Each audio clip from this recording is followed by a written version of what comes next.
거짓말 시키면 화나요 안 나요? 뻔히 이놈이 거짓말하는 거 아는데도 살살 거짓말 시키면 엄마는 막 화가 나요.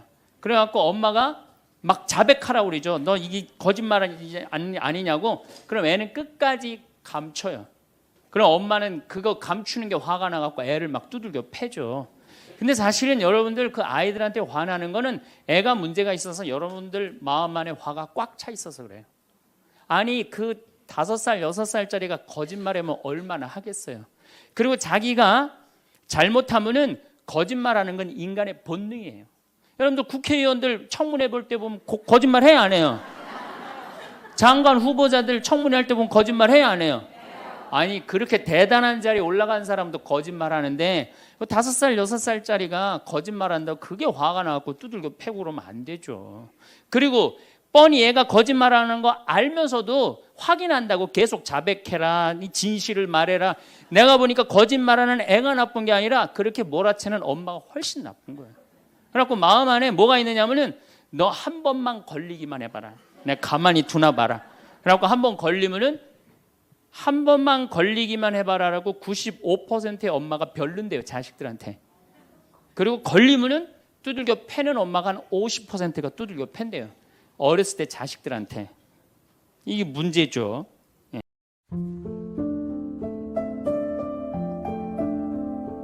만약에 우리가 인생 살아가면서 이 화만 안 내도 우리 인생이 굉장히 평탄할 것 같아요.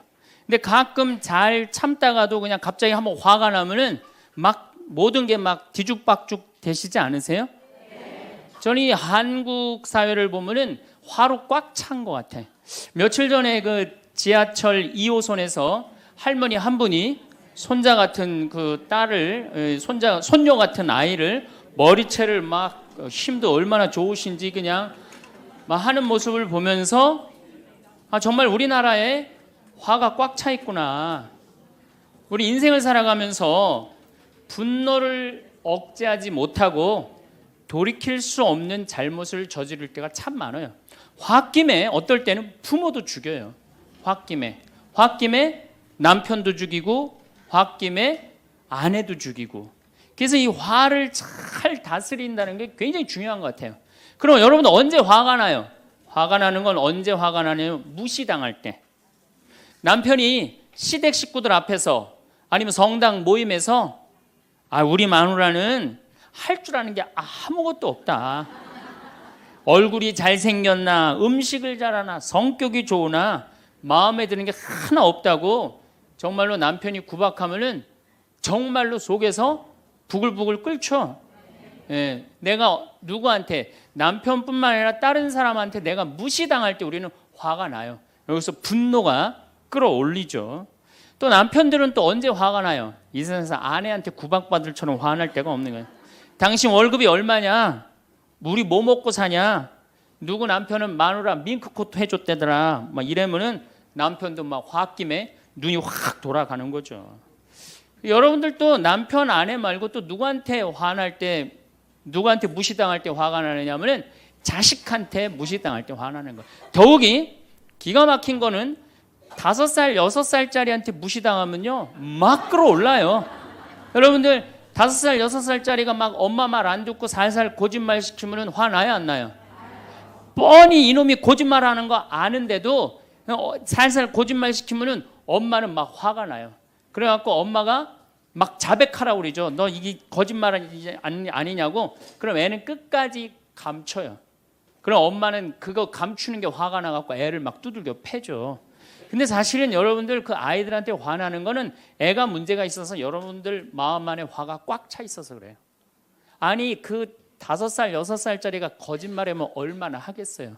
그리고 자기가 잘못하면은 거짓말하는 건 인간의 본능이에요. 여러분들 국회의원들 청문회 볼 때 보면 거짓말 해야 안 해요? 장관 후보자들 청문회 할 때 보면 거짓말 해야 안 해요? 아니 그렇게 대단한 자리에 올라간 사람도 거짓말하는데 5살, 6살짜리가 거짓말한다고 그게 화가 나갖고 두들겨 패고 그러면 안 되죠. 그리고 뻔히 얘가 거짓말하는 거 알면서도 확인한다고 계속 자백해라, 진실을 말해라. 내가 보니까 거짓말하는 애가 나쁜 게 아니라 그렇게 몰아치는 엄마가 훨씬 나쁜 거예요. 그래갖고 마음 안에 뭐가 있느냐면은 너 한 번만 걸리기만 해봐라. 내가 가만히 두나 봐라. 그래갖고 한 번 걸리면은 한 번만 걸리기만 해봐라라고 95%의 엄마가 별론데요, 자식들한테. 그리고 걸리면은 두들겨 패는 엄마가 한 50%가 두들겨 팬대요. 어렸을 때 자식들한테. 이게 문제죠. 예. 또 누구 때문에 화가 나요, 여러분들? 죽지도 않는 시어머니 때문에 열받잖아요. 그냥 막 90, 100살이 됐는데도 그냥 안 죽고 그냥 건강하고 배고프다고 그러고 밥 내놓으라고 그러고. 또 우리 또 할머니들은 누구 때문에 화나요? 내 마음 몰라주는 며느리 때문에. 그러니까 사실은 화는 어디서 가장 많이 나느냐면 가정 안에서 가장 많이 나는 것 같아요. 다른 데보다는 가정 안에서 자식 때문에, 남편 때문에, 부모 때문에, 아니면 며느리 때문에 화가 나는 거죠. 화는 날 때 보면 작은 일로 시작해서 크게 터집니다. 되게 아무것도 아닌 일로 화를 내기 시작해서 나중에 크게 터져. 그 화나는 걸 보면은 다이너마이트 이렇게 타 들어가는 거 보시죠? 도화선 싹 타 들어가다가 마지막에 터질 때는 어때요? 산도 무너뜨리고 막 굴도 막 만들어내고 그러잖아요. 그러니까 우리가 화가 날 때는 그 다이너마이트 도화선에서 살살살살 탈 때 그때 꺼야 돼. 그게 끝에 가갖고 이게 터질 때까지 나를 복구 기다리고 있으면 나중에 큰일 납니다. 여러분들 처음에 집에서 불이 났을 때, 조그만 불이 났을 때 빨리 끄면은 그 다음에는 번지지도 않죠. 근데 그 끄지 않고 그냥 막 계속 놔두면은 나중에 불이 커지면 그땐 끄고 싶어도 꺼요, 못 꺼요? 못 끄는 거예요. 그러니까 화라는 거는 잘 빨리 다스리는 훈련이 필요한 거예요. 내가 김치찌개 저녁에 요즘 배춧값이 너무 뛰었다고 그래서 딴 데 이 배춧값 신경 쓰느냐고 김치찌개를 좀 짜게 끓였어. 남편이 딱 한 숟갈 먹어보니 이놈의 마누라 맨날 끓이는 김치찌개 하나 제대로 못 끓이느냐고. 그럼 부인이 여보 미안해, 요즘 배추 한 폭에 15,000원이래. 그래서 내가 그 어떻게 올 겨울에 김장을 할까 그걸 고민하다가 간 보는 걸 깜빡했어. 그러니까 오늘은 다른 반찬하고 먹으면 다른 날은 내가 맛있게 해줄게. 이렇게 말하는 마누라는 한 명도 없어요. 당신이나 외식 시켜줘 봤어? 아니 김치찌개가 짠 날도 있고 맛있는 날도 있죠. 어떻게 맨날 당신 입에 딱딱 맞춰서 끓여주느냐고. 그럼 남편이 외식도 못 시켜주고 그래서 좀 미안해갖고 다른 반찬하고 먹으면 다행인데 남편 절대 안 지죠. 너는 맨날 집에서 텔레비전만 보고 해는 일이 뭐 있느냐고. 집안 청소를 제대로 하느냐, 반찬을 맛있게 하느냐. 그러면은 부인이 당신이 나 옷 하나 제대로 안 사주고 그래서 나 텔레비전에서 그거 내 아이 쇼핑 하는 거다. 그럼 또 남편이 넌 시집 올 때 해갖고 온 게 뭐가 있는데. 이러면은 점점 김치찌개로 시작해서 부부 능력 시집 올 때까지, 그리고 이제 나중에는 이렇게 사느니 너 죽고 나 죽자. 그래갖고 여러분들 뉴스 보도를 보면요, 자세히 보면요, 이런 뉴스가 굉장히 많이 나요. 아파트 15층에 느닷없이 14층에서 불이 나요. 그래갖고 소방관들이 와서 불을 끄고 주위 사람들 증언을 들어보면은 밤새 고함 소리가 오고 가고 난 뒤 불길이 치솟았다. 그러니까 이 홧김에 이렇게 사느니 너 죽고 나 죽자. 그래서 이불 방 한가운데다 갖다 놓고 석유 뿌리고 그리고 불 지르는 게 방화의 14%래요. 홧김에 지르는 불이 14%래요. 그 다음에 이 화라는 단어를 보면 불화자야. 여러분들 화가 나면 막 불이 나는 거야, 속에서. 이거를 다스리지 못하고 이거를 끄지 못하면은 우리가 점점 크게. 근데 화는 내면 낼수록 문제가 해결될까요? 문제가 꼬일까요? 화는 내면 낼수록 문제가 꼬여요. 제가 20년 전에 제가 알던 분 시동생이야. 근데 이 양반이 굉장히 다혈질이었어요. 성탄절 전날 불법 유턴을 하다가 걸렸어요. 걸려갖고 정경이 딱 잡아갖고 불법 유턴했습니다. 벌점 15점에 벌금 7만 원입니다. 나는 안 했다. 내가 분명히 봤습니다. 이놈의 새끼 안 했다는데 왜 자꾸 그러느냐? 너 경찰서장이 누구냐? 누굽니다. 그래 마침 친구였나 봐요. 내 친구인데 너 가만히 안 놔두겠다고 귀싸대기를 때렸어요. 정경 귀싸대기를. 했더니 정경이 가만히 있어요. 공무집행방해로 철창에 집어넣어버렸어요. 그래서 거기서 길길이 뛰다가 그 자리에서 뇌출혈로 죽었어요. 불법 유턴한 거 하나 때문에. 근데 우리는 그런 일들 참 많아. 옛날에도 공중전화 오래 한다고 그런 사건도 있었죠.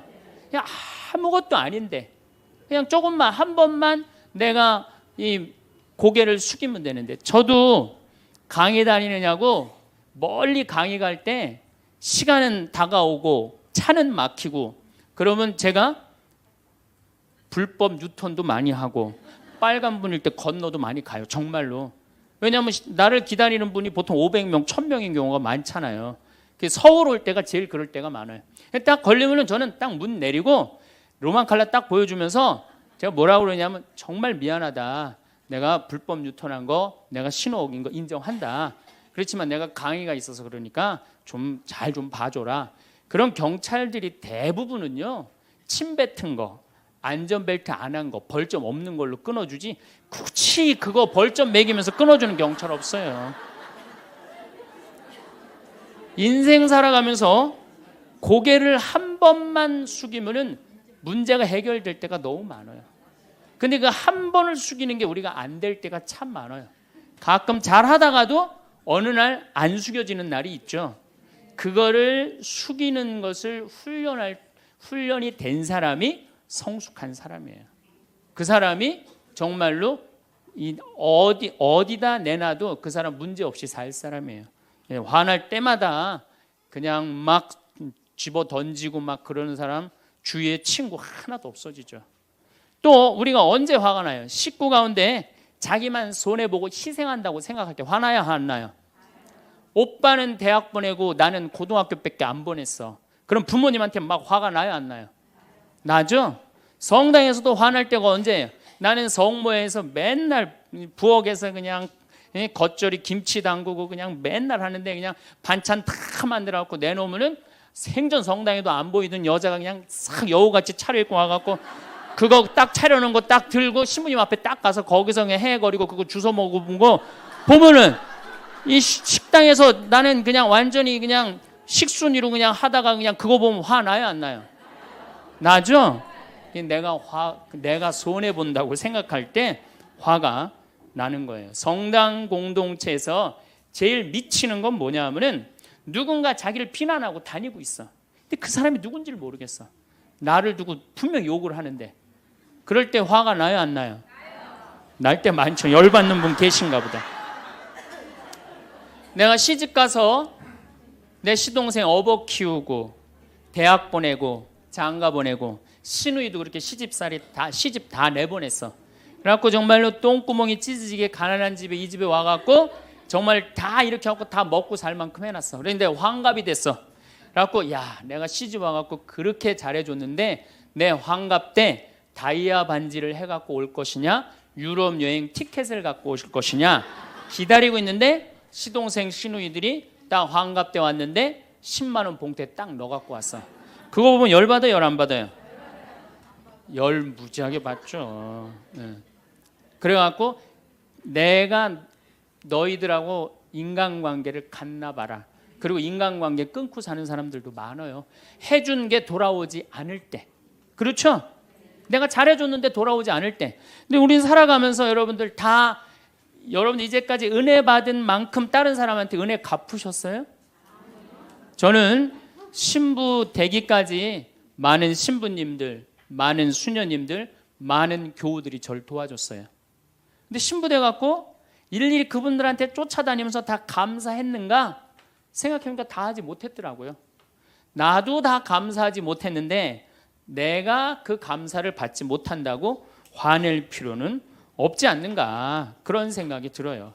제가 신학교 다닐 때 우리 학장 신부님이, 돌아가신 배문환 신부님이 영성훈화 할 때 아주 이해하지 못하는 훈화를 꼭 하셨어요.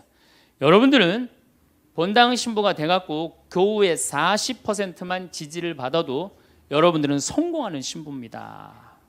근데 전 신학생 때 이해가 안 갔어요.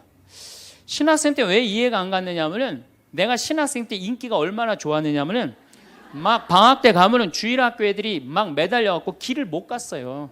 지금이야 뭐 이상한 세상이 돼갖고 그러지 못하지만은 25년 전만 해도 애들이 신학생들을 얼마나 매달리고 좋아했어요. 초등학교 애들이. 중고등학교 애들은 내가 방학 끝나고 신학교 돌아가면은 애인 군대 보내는 것처럼 그렇게 섭섭하고 편지 보낸다고 그러고 학사님 보고 싶다고 그러고, 본당에서 아줌마들은 나보면 죽어 좋아서. 그런데 신부가 돼갖고 교우의 40%가 나를 지지해 주지 않는다? 신학생 때도 인기가 이 정도라면 본당 신부 돼갖고 인기가 더 높을 거 아니에요. 그래서 신학교 그 영성 문화를 이해를 못했어요. 근데 막상 제가 신부가 되고 보니 교우의 40% 지지받는 거는요, 하늘의 별 따기보다도 어렵더라고요. 왜냐하면은 우리나라 지금 통계적으로 미사 참여율이 25% 나와요. 그러니까 정말로 그 신부님이 지지받는 신부님이다, 제대로 40% 지지받는 신부님이다, 그러면은 교우의 40% 미사 참여율 나와야 될 거 아니에요. 그러니까 교우가 1000명이라면 400명은 나와야 될 거 아니에요. 2000명이라면 800명이라면 나와야 되는데 2000명 중에 800명 나오는 본당은 없어요. 2000명이라면 한 500명 정도, 600명 정도 나와요. 많이 나와요. 우리나라 평균적으로.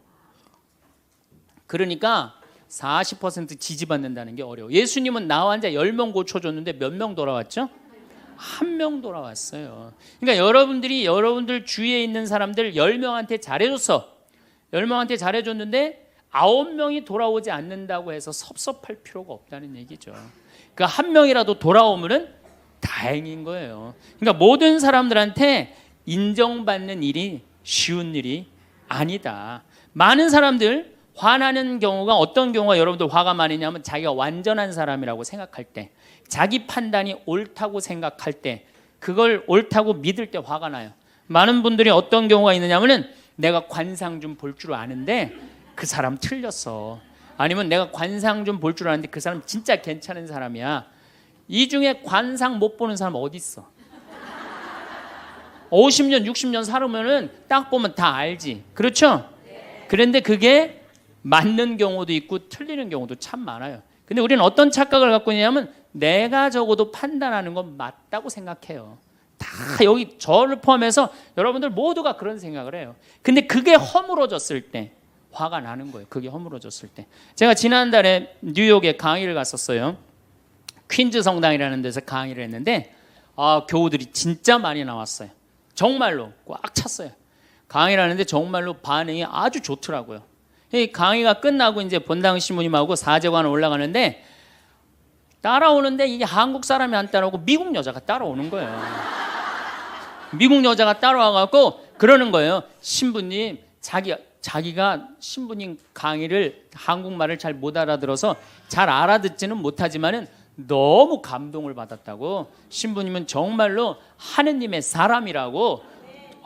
나는 듣다 내 강의를 정말로 감동받다 못한 미국 여자까지 내 강의를 감동을 받는구나.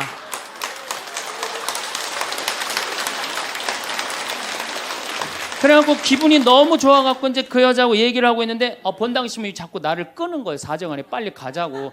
나 지금 미국 여자하고 얘기하는데 지금 본당 신부님이 내 팔을 자꾸 끄는 거예요. 그래갖고 아니 신부님 나 좀 빨리 가자고. 나를 본당 신부님이 가자고 그랬는데 어떻게 가자고 그랬더니 본당 신부님이 조금 지나가더니 신부님이 그러는 거예요. 신부님 저 여자 이거라고 이거.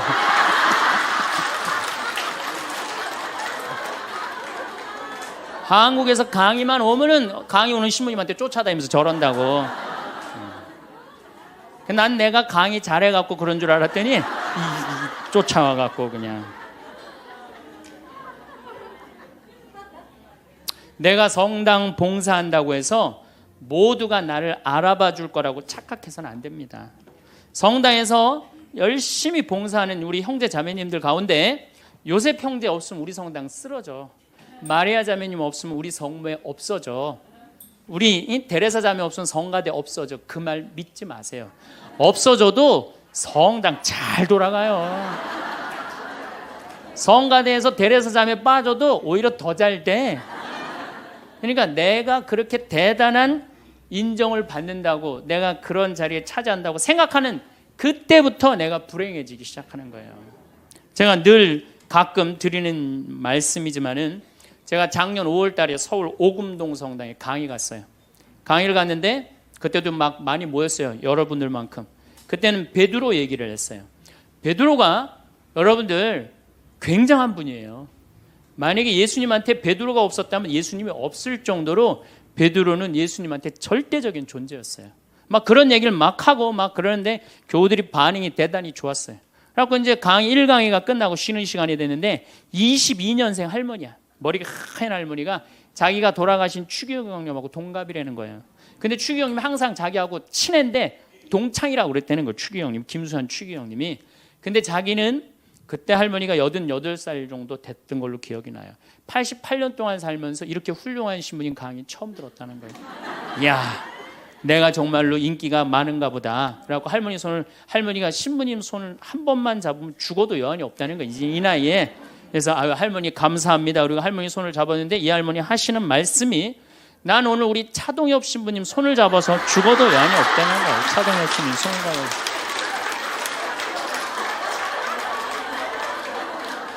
그래서 제가 그랬죠. 할머니, 저는 차동엽 신부가 아닙니다. 저는 황창현 신부입니다. 그렇게 분명히 말씀을 드렸는데 이 할머니는 황창현이라는 사람을 알지도 못하는 거예요. 그래갖고 또 뭐 상담하고 싶다는 분들이 있어서 상담을 쭉 하고 있는데 저쪽에 있는 할머니가 안 가고 기다리고 계시더라고요. 사람들이 다 떠나는데 할머니가 또 오셨어요. 이 유명한 신부님 손 한번, 우리 차동엽 신부님 손 한번 더 잡아보자고.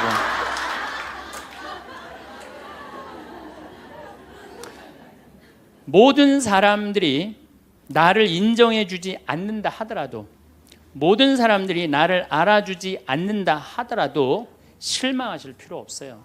그리고 우리가 인생 살아가면서 모든 사람이 나를 인정해주는 일은 없어요. 그러니까 여러분들 가운데 모든 사람이 나를 좋아해. 이분은 사실은 나중에 불행의 씨를 갖고 있는 분이에요. 화의 씨를 갖고 있는 분이에요. 10명 중에 몇 명만 나를 좋아해도 성공해? 4명만 좋아해도 성공한 거예요. 아니, 10명 중에 1명만 나를 믿어줘도 여러분들은 실패한 인생이 아니에요. 9명은 나를 인정하지 않을 수도 있어요. 근데 가끔 나는 우리나라 연예인들을 보면 안타까워요. 연예인들 막 인기가 좋잖아요. 인기가 좋은데 막 따라다니잖아요. 막 따라다니는데 그 연예인들 따라다니는 사람들을 보면은 많이 따라다녀 500명, 1000명이야. 그러면은 국민의 5천만 명의 국민 중에 1000명 따라다니는데 그 1000명 속에서 자기가 인기가 완전히 있는 줄 아는 거예요. 완전히 그 1000명 속에서 파묻혀갖고 4999만 9천명은 그 사람이 누군지도 모를 수 있어요. 그렇지 않아요? 여러분들 요즘 연예인들 막 때로 나와갖고 뛰어다니고 막 춤추는 거 보면 구분돼요, 안 돼요?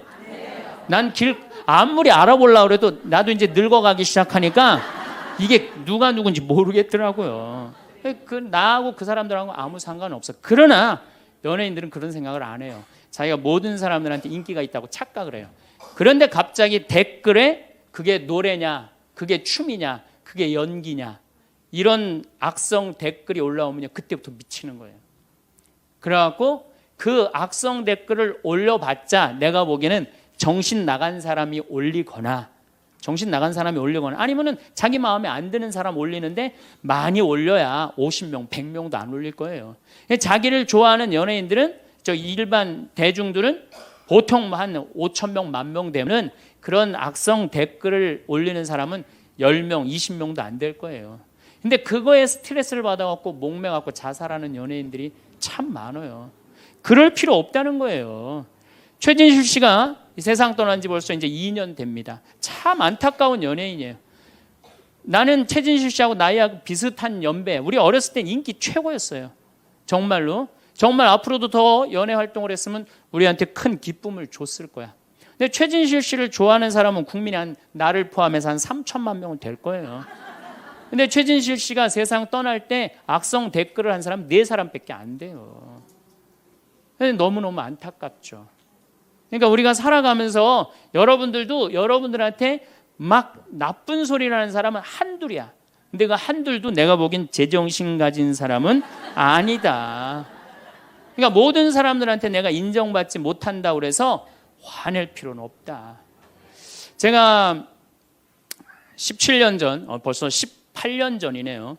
철산성당이라는 경기도 광명 보좌 신부를 했어요. 보좌 신부를 했는데 거긴 교우가 14,000명이야. 14,000명. 예비자 교리반을 딱 맡았는데 100명이 딱 있는 거예요.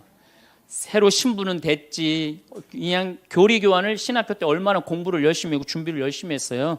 100명이 있으니까 기분이 너무 좋더라고요. 그래서 그냥 교리를 그냥 얼마나 열심히 했는지 몰라요. 근데 한 달이 지났는데 늘어나도 전찬을 판국에 아니 이게 줄어들기 시작하는 거예요. 90명으로 줄어드는 거예요. 2달이 지났는데 80명으로 줄어드는 거예요. 3달이 지났는데 진짜 딱 반토막이 나더라고. 50명으로. 그랬더니 봉사자들이 맥주하고 안주를 사갖고 와서 나를 위로해 주는 거예요. 신부님 실망하지 말아라. 원래 교리반이 이렇게 어중이 떠중이 다 떠나고 이렇게 오리지널만 3개월 지나면 딱 남는다.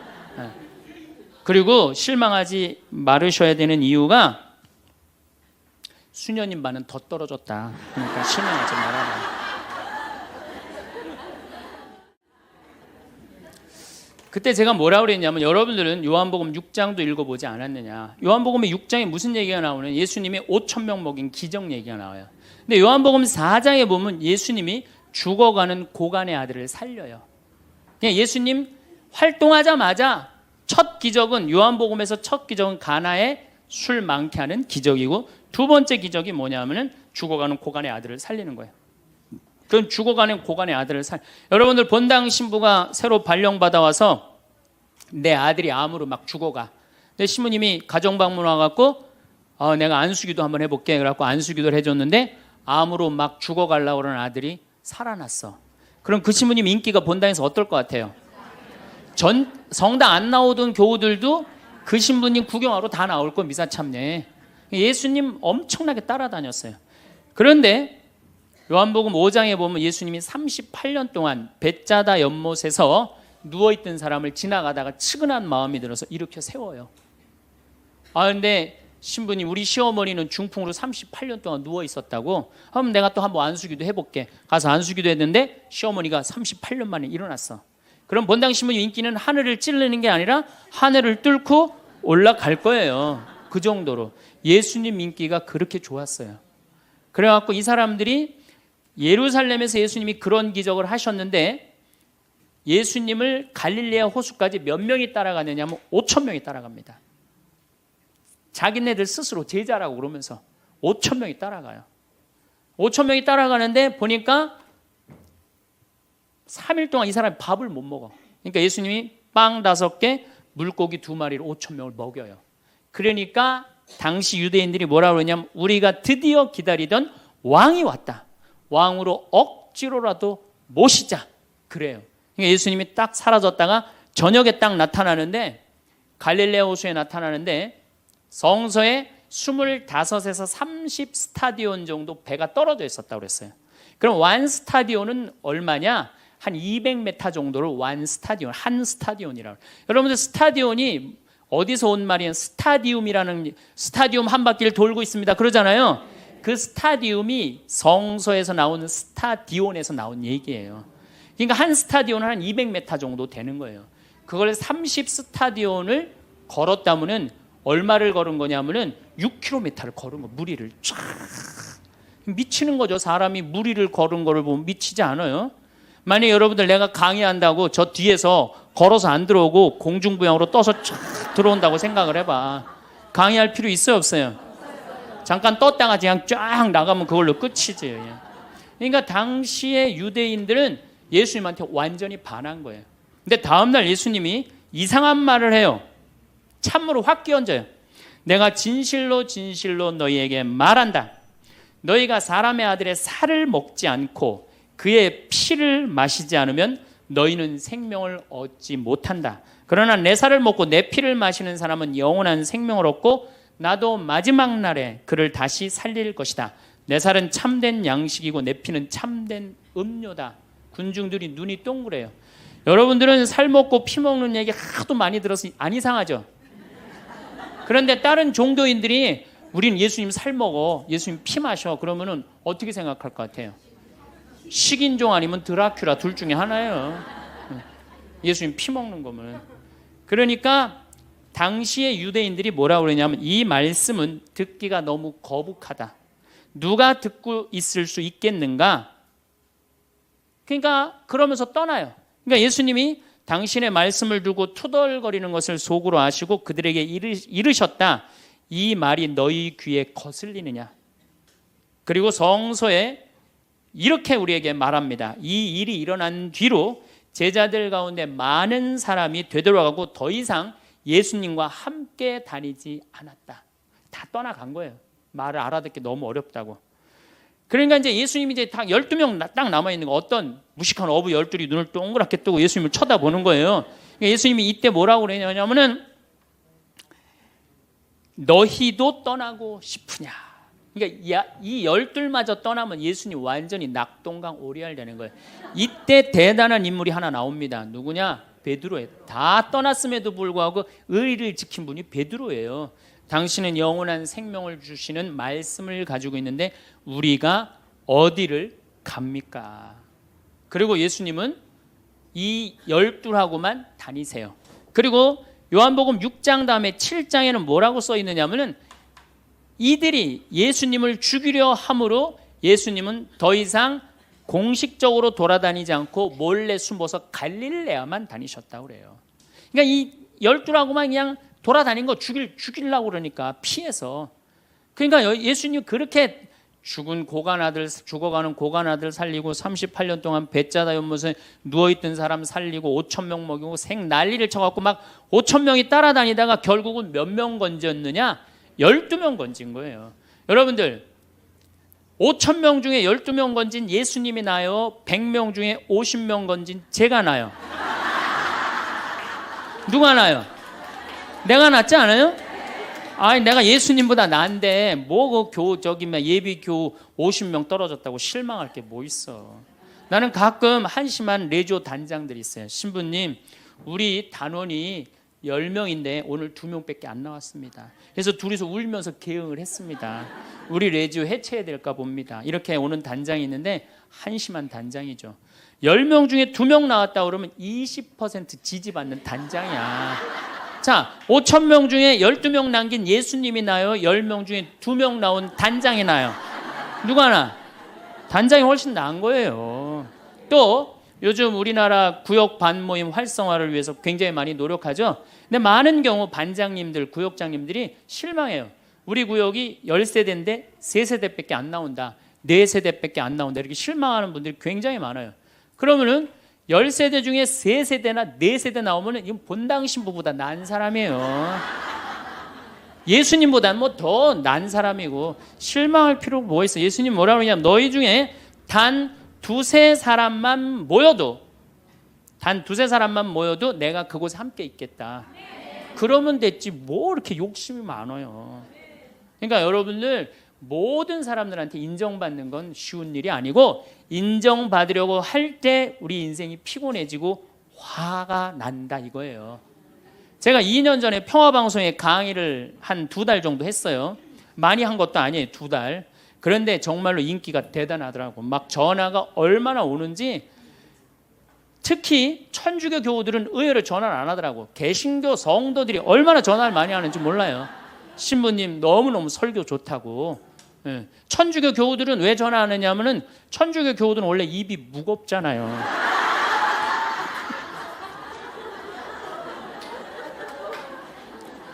급기야는 목사님이 전화를 하셨어요. 신부님 우리 교회에 와서 설교를 주일 예배에 좀 해달라는 거예요. 그래서 제가 주일 예배에 가서 설교를 했어요. 그때 이번에는 천안에서 스님이 전화를 하셨어요. 우리 절에 와서 설법을 해달라고. 더욱이 나는 그 주지 스님을 아직도 잊지 못하는데 참 좋으세요. 겸손하시고. 상좌에 앉혀서 제가 설법도 주일날 했어요. 뭐 인기가 뭐 천주교, 개신교, 불교 막 올라가는 거예요.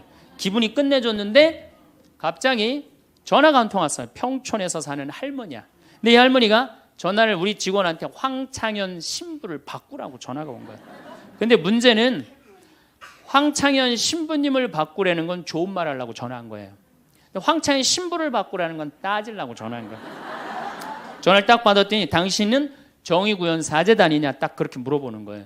그래서 난 정의구현 사제단이 아니다. 그랬더니 정의구현 사제단도 아닌데 왜 운하를 반대하느냐. 우리나라 경제가 살려면 운하를 해야 된다.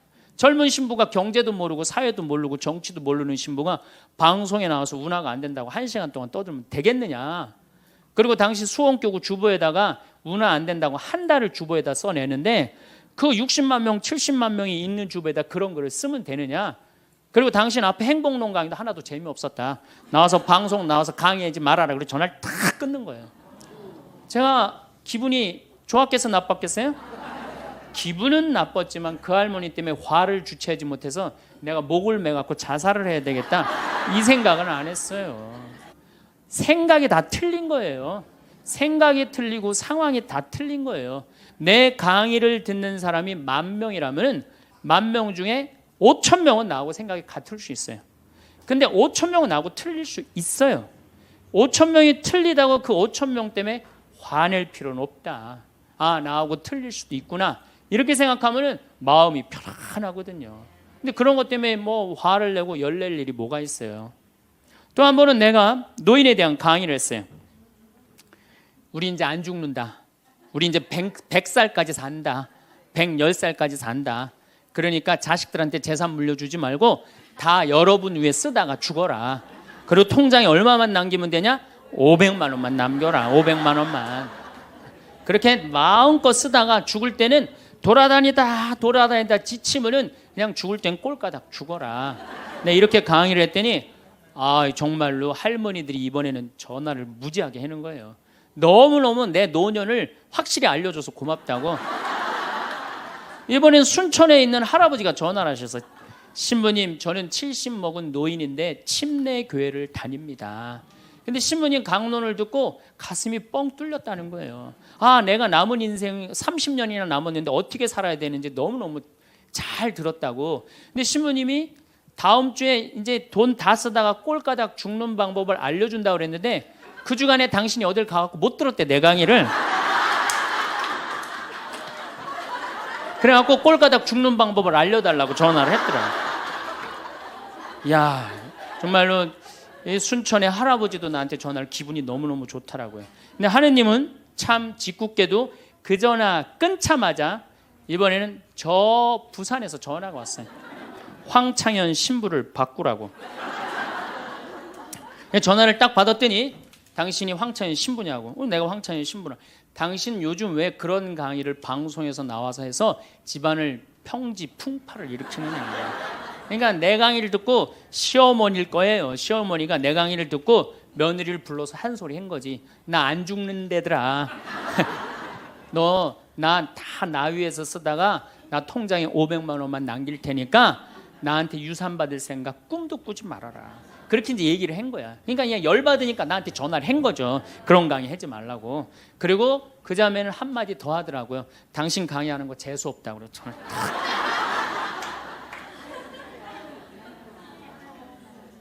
내가 그 전화를 받고 기분이 좋았겠어요? 나빴겠어요?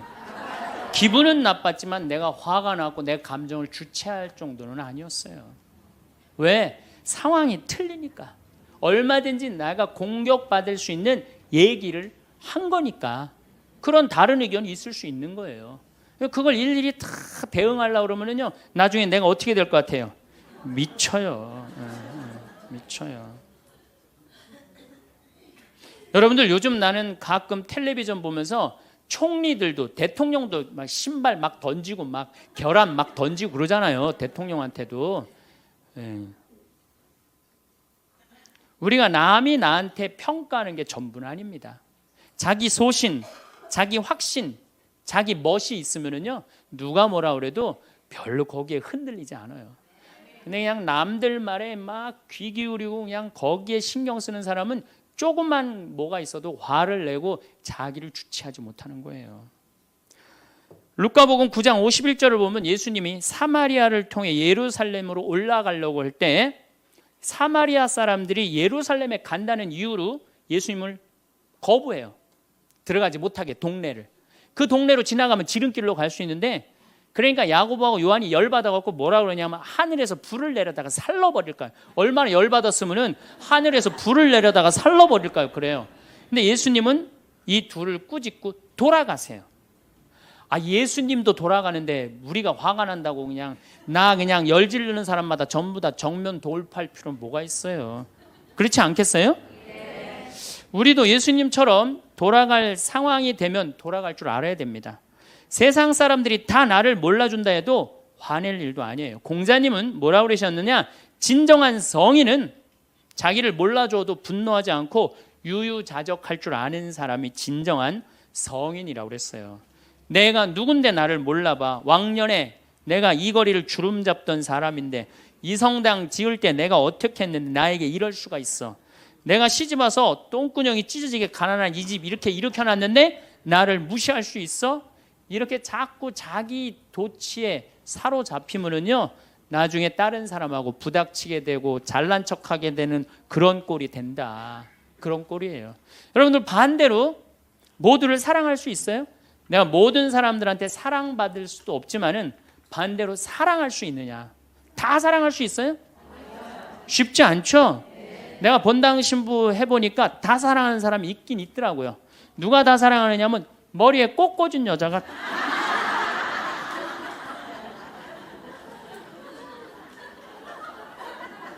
이게 모두를 사랑한다는 게 쉬운 게 아니에요. 근데 우리는 뭐에 지금 세뇌가 되어 있느냐면 성당에 나오면 어떻게 해야 된다고 생각해요? 모두를 사랑해야 된다고 생각하지 않아요? 나를 괴롭히는 사람, 나를 미워하는 사람, 나한테 힘들게 하는 사람 다 사랑해야 된다고 생각해요? 그렇게 생각하잖아요. 그리고 은연중에 그런 교육을 받았어요. 은연중에. 근데 성서에 모두를 사랑하라는 구절은 없어요. 서로 사랑하라고 그랬지 모두를 사랑하라고 하는 구절은 없어요.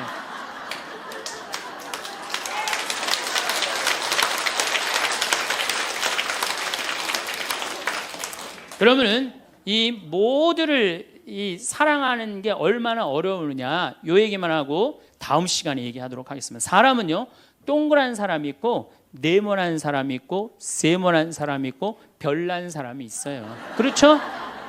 근데 꼭 사람 중에 삐죽한 사람이 있어요. 삐죽한 사람. 말 한마디라도 꼭 아프게 하는 사람이 있어요. 그래갖고 내가 그냥 마음 먹고 파마를 싹 했단 말이야. 마음 먹고. 그래갖고 이 동그란 사람이 파마를 딱 했는데 삐죽한 놈이 딱 와서 한마디 합니다. 파마를 왜 그렇게 했어? 얼굴이 떡판 같아 보이잖아. 그럼 이 동그란 사람 피가 뚝뚝 떨어져요? 안 떨어져요? 뚝뚝 떨어지는데 동그란 사람 특징은 뭐냐? 남한테 싫은 소리 하면 안 되는 줄 알고 있는 거예요. 그러니까 동그란 사람이 그렇게 내 가슴에 피가 떨어지면 한마디 해줘야 될 거 아니에요. 내가 떡판이든 뭐든 네가 무슨 상관이냐 이렇게 얘기를 해야 되는데 동그란 사람은 파마를 왜 그렇게 해서 얼굴이 떡판 같잖아. 그러면 동그란 사람이 뭐라고 그러냐면 그러게 해다 보니 그렇게 됐네. 그리고 어디 가서 울기 시작하냐면 성당에 가서 울기 시작하는 거예요. 예수님 저 삐죽한 여자가 나보러 떡판이래요. 근데 예수님 당신이 정말로 십자가에서 참고 인내하고 용서하고 사랑했으니까 나도 참고 용서하고 인내하고 사랑할게요. 그래갖고 그냥 겨우 어떻게 주체할 수 없는 걸 다스려갖고 고해성사를 봤어. 고해성사를 봐갖고 용서를 했어. 자기하고 예수님하고 신부님하고는 화해를 했는데 그 삐죽한 사람하고는 화해했어 안 했어요? 삐죽한 사람은 찔렀는지도 모르고 몰라요. 그 사람 피가 흐르는지도 몰라요. 그런데 더 동그란 사람 미치는 건 뭐냐면 그렇게 찔러놓고 딴 데 가고 막 헤거리고 또 수다 떨면은 동그란 사람이 속으로 무슨 생각이 들어요? 넌 웃음이 나오니? 난 지금 피가 뚝뚝 흐르는데. 가을이 돼갖고 그냥 마음 먹고 성당을 나왔는데 삐죽한 놈이 동그란 사람한테 한마디 또 합니다. 아니 요즘 남편이 돈 못 벌어? 옷을 왜 이렇게 후줄그리하게 입고 다녀? 그러면 또 피가 뚝뚝 떨어지는 거야. 이 동그란 사람 여러분들 삐죽한 사람 만나야 돼? 만나지 말아야 돼? 만나면 안 돼요. 이 삐죽한 놈 누구 소개시켜줘야 되냐면 별난 놈 소개시켜줘. 별난 놈. 찔러도 안 나오는 별난 놈. 이런 놈 소개시켜줘야지 어떻게 모두를 사랑할 수 있어요. 그거는 불가능한 얘기예요. 모두를 사랑한다는 거. 그러니까 여러분들 오늘 이후로 나는 모든 사람을 사랑할 것이다. 그러면 나중에 누가 망가지냐면 내가 망가져요. 모두를 사랑하면서 자기가 완전히 망가지는 거예요. 모두를 사랑하면서 기쁨은 다행인데 모두를 사랑하면서 그걸 끌어안느냐고 속에서 부글부글 끓어. 그냥 화가 꽉 차 있는 거죠. 항상 어떤 처지에든 감사하여에 대해서 말씀을 드리겠습니다. 여러분들 참 우리나라 행복한 나라예요. 우리나라처럼 살기 좋은 나라가 없어요. 우리가 6.25 전쟁 끝났을 때 우리나라가 어느 정도로 살았느냐면 세계 가난하기로 세계 6위였어요. IT 아시죠? 지난해 지진이 일어났던 IT하고 똑같았어요. 근데 지금 50년이 지난 지금 IT는 어떻게 삽니까? 정말로 거적대기 속에서 살아요. 그런데 50년이 지난 우리나라는 지금 어떻습니까? 세계 경제 규모 13위, 소비지수 7위, 이탈리아보다도 더 잘 써요. 그리고 올해 1조 달러 경제 규모 1조 달러. 우리 어렸을 때는요 100억 달러 수출 맨날 그러고 자랐어요. 그거 배우고 자랐어요. 그런데 1000억 달러도 아니고 1조 달러. 대단한 거예요. 정말로 대단한 거예요. 전 세계에 이런 나라가 한 나라도 없는 거예요. 원조 받는 나라에서 원조 해주는 나라. 그래서 제가 이 대단한 사람들이 모여 살아갖고 우리나라 이름이 대한민국이라고 그런 거예요. 대한민국이라고. 여러분들 제가 얼마 전에 서안이라는 데를 다녀왔어요. 진시황 묘 있는데. 근데 그 진시황을 끌던 마차가요. 말이 4마리야. 4마리. 그 대단한 진시황을 끌고 가는 마차가 말이 4마리예요. 여기 정조 임금이 아버지 육릉에 갈 때 여기서 말 몇 마리 끌고 왔는지 알아요? 전체 행렬이 120마리도 채 안 됐어요. 근데 여러분들이 지금 2000cc 차를 타고 지금 여기 성당에 오셨다면 여러분은 말 몇 마리를 끌고 온 거냐면 150마리를 끌고 온 거예요. 말 150마리를 끌고 온 거예요. 우리가 얼마나 많은 걸 지금 누리고 살고 있는데 그걸 몰라요. 옛날에 왕은요 여름에 얼음 좀 먹고 싶으면은 동빙고 서빙고 막 뛰어가서 그냥 막 얼음 갖다 바쳤어요. 근데 우리는 집집마다 냉장고에서 열면 얼음 다 있어요. 동빙고 서빙고 다 있어요. 옛날에 진시황보다 옛날에 정조임금보다 우리가 훨씬 더 잘 사는 거예요. 그런데도 지금 감사하지 못하고 있다. 이건 정신적인 병이 들어있는 거예요. 짧은 시간 내에 남들은 100년 역사가 넘는데 우리는 겨우 30년, 40년 됐는데도요. 세계 4위 시장이에요. 4위 시장. 대단한 거예요. 텔레비전 잘 만들어요? 못 만들어요? 잘 만들어요. 2009년 기준으로 미국 LED 텔레비전 시장 90%가 한국 텔레비예요. 유럽에서는 뭐 내가 2004년인가 5년 갔을 때 이미 우리나라 LG가 거기 1위. 참 잘 만들어요. 파나소닉이라는 일본 텔레비전 회사가요. 한 달 전에 손들었어요. 텔레비 사업을 포기했어요. 뭐라고 포기했느냐면 우리는 삼성, LG 텔레비 따라갈 수가 없다. 그래서 우리는 텔레비 사업을 포기한다. 차 잘 만들죠. 텔레비전 잘 만들죠. 배 잘 만들죠. 휴대폰 잘 만들죠. 반도체 잘 만들지. 우리가 땅이 넓어요. 그렇다고 자원이 많아요. 정말 국민들 똑똑한 거 하나로, 성실한 거 하나로 이렇게까지 올라왔으면 행복해야죠. 근데 왜 OECD 30개 국가 중에 행복 등수가 25등이냔 말이에요. 욕심이 너무 많아서 그래요. 여러분들 지금 누리고 있는 것에 대해서 감사하지 못해서 그래요. 욕심 많은 사람은 기쁘게도 못 살고 감사도 못 해요. 여러분들 마음 안에 지금 욕심을 조금만 버리면요 정말로 행복하게 살 수 있어요. 여러분들 우리나라 국부의 원천은 어디에 있다고 생각하세요? 국부의 원천은 살림에 있어요. 살림에. 전 세계에서 잘 사는 나라의 첫 번째 조건은 살림입니다. 독일이 그렇고 일본이 그렇고 미국이 그래요. 우리나라가요 살림 녹화가 유엔에서 뭐라고 그랬냐면은 개발도상 국가 중에 살림 녹화를 성공한 나라는 대한민국 하나라고 그래요. 우리 지금 여기 할머니들 어렸을 때 산 빨겠어요? 안 빨겠어요? 빨겠죠? 근데 지금 우리나라 산 어디를 다나나 파래요? 안 파래요? 정말로 파래요. 이거 돌아간 박정희 대통령 또 현신규 박사라고 있어요. 여러분들 은사시나무 들어봤죠? 그걸 현사시나무라고 그래요. 현신규 박사 성을 따서 이 아예 나무 이름을 현씨로 바꾼 거예요. 그만큼 그 나무에 대단한 우리나라 과학자가 있어요. 그 다음에 뭐 옛날에 이 산림청이 원래는 농림부에 있어야 되는데 우리나라는 산림청을 내무부에 넣어버렸어요. 왜 내무부에 넣느냐면 그 갈비 긁어가면은 그 사법권 행사하려고. 세계적으로 그런 예가 하나도 없다는 거예요. 그만큼 산림 녹화의 의지가 강했던 거예요. 지금 60대, 70대 되신 우리 할머니, 할아버지들이 사방공사 다 하고 맨날 가서 식목일에 나무 심고 이래서 이 나라가 이렇게 잘 살게 된 거예요. 우리나라가 언제부터 산림 녹화가 끝나냐면 1980년에 산림 녹화가 끝나. 그때부터 경제 성장 시작한 거예요. 제대로 된 성장.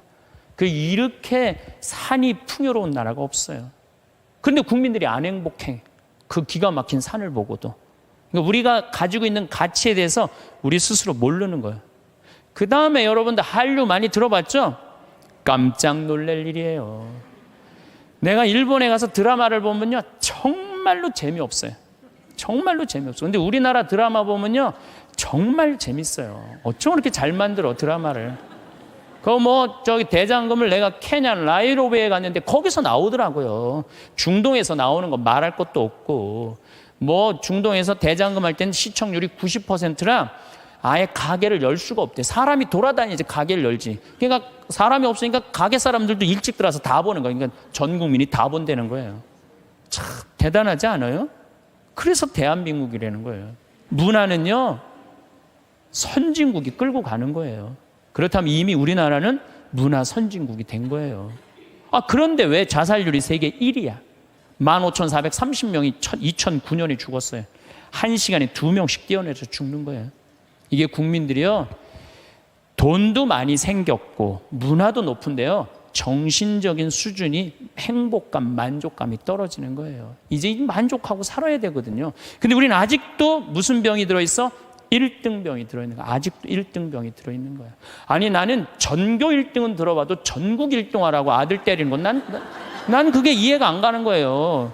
전교 1등이라는 것도 꿈도 못 꾸는데 전국 1등을 안 한다고 아들을 야구 방망이로 때리고 골프채로 때리고, 이게 우리의 불행이에요. 여러분들 1등 한다고 행복해요? 출세한다고 행복해요? 여러분들 요즘 텔레비전 보면요, 다 감옥 가는 사람들이요, 출세하고 돈 많고 1등 하는 사람 다 감옥 가요. 그렇지 않아요? 여러분들은 감옥 가고 싶어도 보내주지도 않아요. 여러분 감옥 가고 싶어 보내주지도 않아. 출세한 사람들이 고통을 겪는 거예요. 제일 행복한 사람은요, 1 더하기는 2다. 하루하루를 성실하게 사는 사람은 나쁜 짓 안 하고 도둑질 안 하고 사기 안 치고 그리고 성실하게 사는 사람이 매일 일 끝나고 성당에 와서 평일 미사하고 저녁에 갖고 성서 읽고 그리고 주무시는 분들이 제일 행복한 분들이에요. 5,000년 역사상 지금처럼 대한민국이 국부가 정말로 탄탄한 적은 없었어요. 요즘 제가 너무너무 대한민국에 대해서 전 자랑스러워요. 강의 외국을 나가면서 또 여기저기 여행 다니면서 환경 문제 때문에 좀 다니면서 내 나라가 너무너무 나는 우리 수원교구에 그 수원교구 대리구장 신부님이라고 있어요. 최재용 신부님이 정말 기가 막힌 말씀을 하시더라고요. 어떤 말씀을 하시냐면은 우리 이제 신부들이 이제 서품식 때 신부들이 한 30명 나오니까 서품 시간이 2시간, 3시간 길어지니까 신부들이 짜증을 부리니까 신부님이 이런 말씀을 하시더라고요.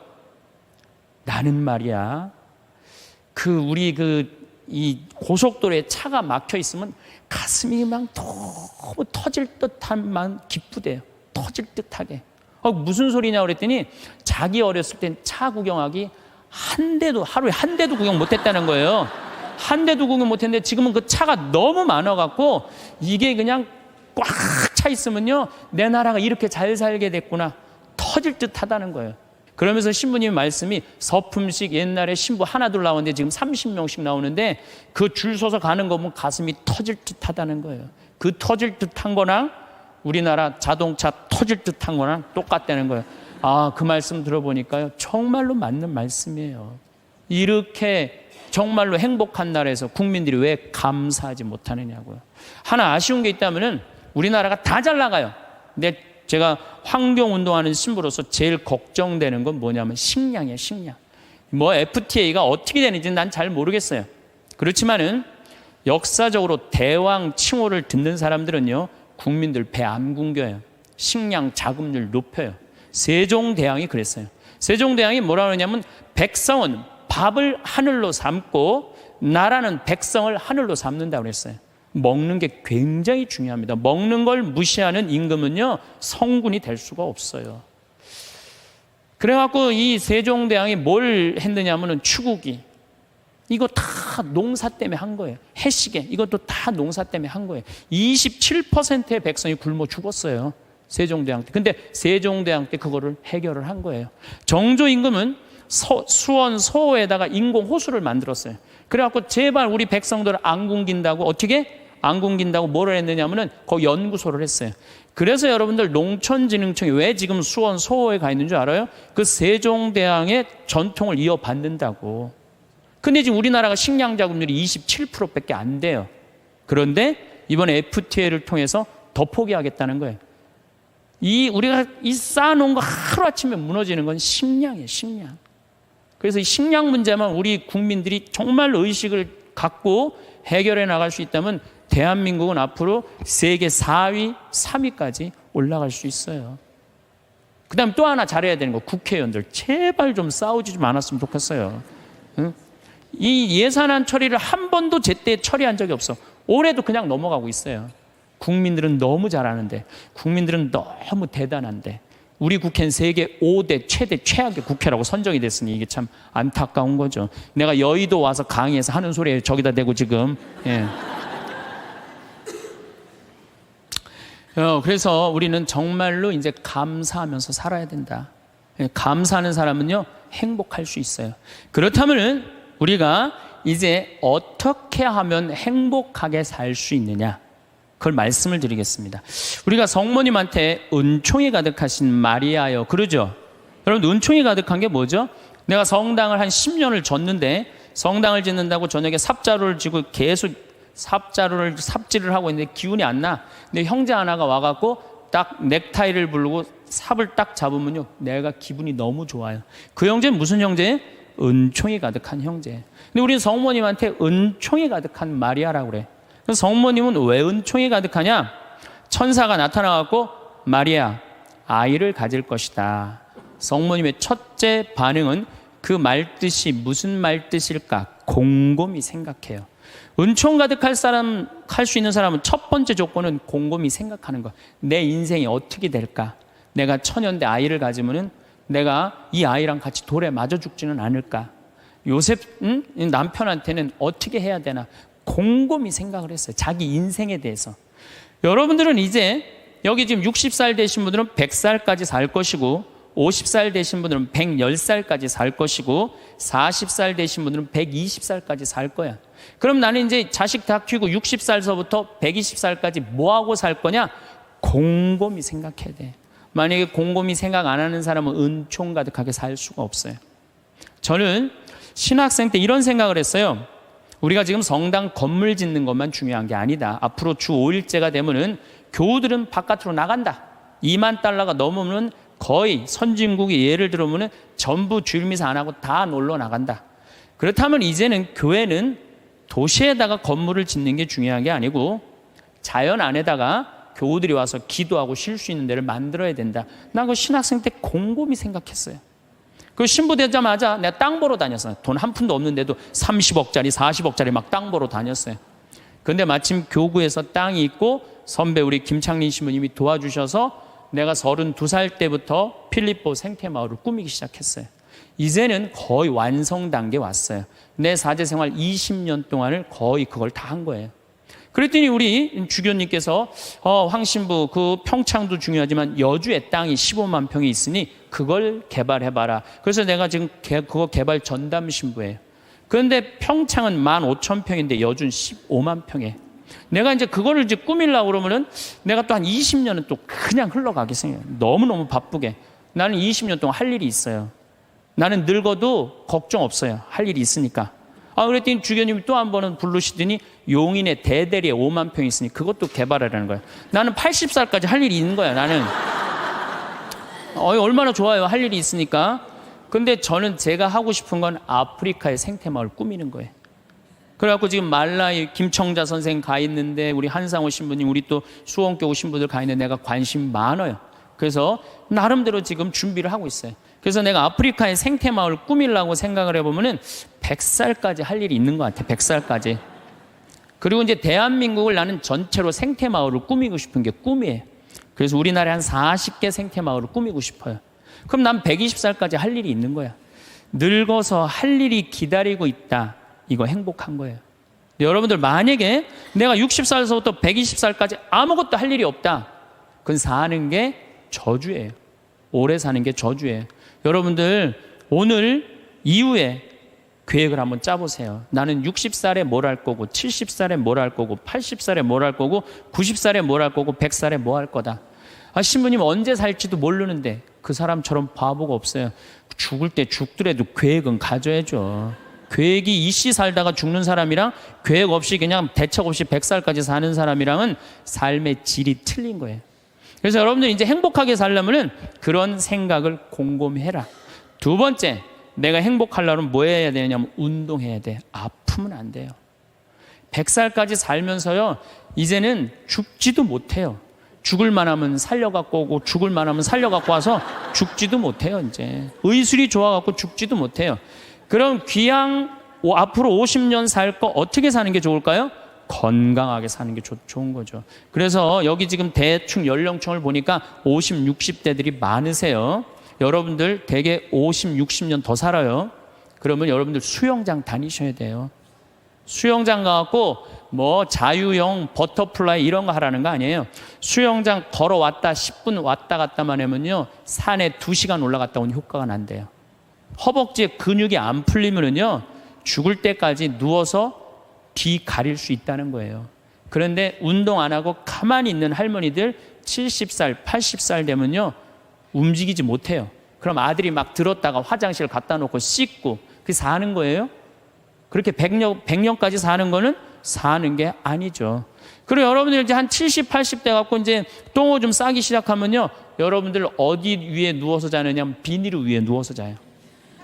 이불을 맨날 빨 수 없잖아요. 그러니까 두꺼운 비닐로 깐다고요. 그럼 거기서 이제 똥 싸면 이제 그거 딱 꺼내고 거기 또 뉘우고 똥 싸면 또 뉘우고 그러는 거예요. 그렇게 살기 싫으면 어떻게 해야 돼요? 운동해야 돼. 수영장 다니. 무슨 돈으로? 집 잡혀서. 여러분들, 자식들한테 재산을 물려준다고 자식을 사랑하는 길이 아니에요. 늙어서 자식 나 신경 안 쓰고 자기네들 나름대로 잘 살게 도와주는 게 어떻게 하는 거예요? 자식 도와주는 거예요. 그러니까 지금 누구한테 잘해주는 게, 나한테 잘해주는 게 누구 도와주는 거야? 자식 도와주는 거예요. 그래서 여러분들 이제 자신을 위해서 사세요. 옛날에 40살, 50살까지 살 때는요, 자식 위해서 살아도 돼요. 왜? 내가 그냥 대충 살다가 적당히 알아서 죽어주니까. 한 부모가 46, 47에 죽어주면은요, 병이 들어도요, 별로 자식들 힘들이지도 않아요. 근데 70살서부터 누워서 100살까지 누워있으면은요, 자식 미치는 거예요. 그러니까 누구한테 오늘 이후부터 잘해줘라? 본인한테 잘해줘라. 그 다음, 이제 100살까지 사는 세상에는 친구가 중요해요. 친구가. 1살서부터 50살까지 살 때는 자식, 남편, 아내, 이게 전부예요. 근데 50살서부터 100살까지는요, 자식은 떠나고 누구하고만 살아? 아내하고만 살아요. 남편하고만 살아요. 그 아내, 남편 이러고 둘이서 50년 동안 쳐다보고 있으면은요, 미쳐요. 친구는 이제 나이를 따지면 안 돼요. 친구. 난 제일 친한 친구가 86살이에요. 86살. 말씀드렸잖아요. 우리 생태마을 꾸며준 신부님. 얼마나 나한테는 소중한 친구예요. 그래서 나는 그분 지금 우리 생태마을에 내가 집 져놓고 같이 모시고 살아요. 제가 일주일에 최소한 2-3번은 같이 식사를 해요. 얼마나 좋아요. 86살 되셔갖고 나하고 같이 밥 먹고. 난 또 72살 먹은 친구도 있어요. 여자친구. 친구는 나이가 많을수록 좋아요. 나이가 많으면 돈이 많아요. 돈이. 그래서 여러분들 나이 많은 친구 많이 사귀세요. 또 나는 또 7살짜리 여자친구도 있어요. 우리 생태마을에 부활절 때, 성탄 때마다 꼭 와요. 너무 예뻐요. 미사 참여하면 천사예요. 천사. 하늘에서 내려준 천사. 그래서 작년에는 너무 예뻐서 내가 30만 원짜리 드레스를 강의 나올 때 사서 입혔어요. 너무 예쁘더라고요. 나이를 먹으면요, 입은 다물고요, 주머니는 열으라고 그랬어요. 나도 이제 주머니를 열 나이가 된 거예요. 예.